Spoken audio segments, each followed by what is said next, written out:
मैं नमस्कार संजना यादव अपने यूट्यूब चैनल पे आप सबका स्वागत करती हूँ। दोस्तों एक मैं ललनवा गीत विवाह गीत लेके आई हूँ। अच्छा लगे तो लाइक सब्सक्राइब शेयर कमेंट जरूर करिएगा दोस्तों। तो बने रहिएगा हमारे चैनल में। तो चलिए सुनाते हैं कि कैसा लगा। अरे के करे ही नदिया में झील मिल पानिया, अरे के करे में बहेला से वार रे ललनवा, अरे के करे में बहेला से वार रे ललनवा।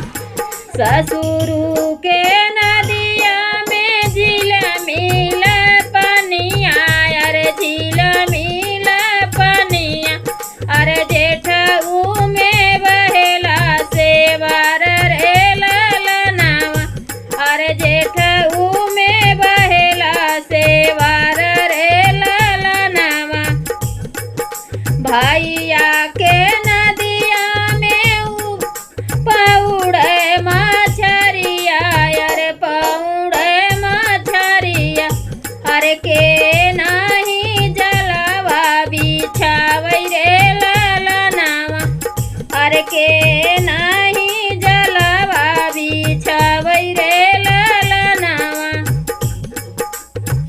जलवा त बिछावन दुलहे कवन रामा, दुलहे कवन रामा। जलवा बिछाई मछरी फंसावै रे ललनवा। एक जाल फेंकन अरे दुई जाल फेंकन, अरे दुई जाल फेंकन, अरे तीसरे में करीना कुंवारी रे ललनवा, अरे तीसरे में कन्या कुंवारी रे ललनवा। जलवा फंसा जलवा फेंकी मछरी फंसवले, अरे मछरी फंसवले, अरे लिहलाई जंघबई ठाई रे ललनवा, अरे लिहनाई जंघबई ठाई रे ललनवा। अरे माई तो से पूछो अरे शुभ दुलहिनिया, अरे काहे गुना रहलू कुंवर रे ललनवा, अरे काहे गुना रहलू कुंवर रे ललनवा।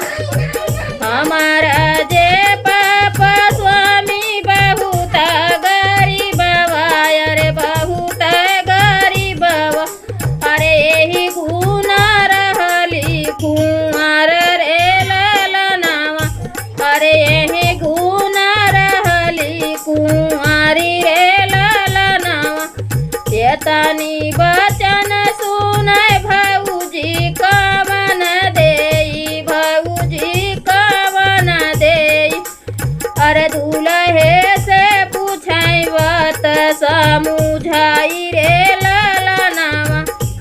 अरे तू तो बट दुलहे एतना जे सुंदर, अरे जेतना जे सुंदर, अरे काहे बिना रहला कुंवर रे ललनवा, अरे काहे बिना रहला कुंवर रे ललनवा।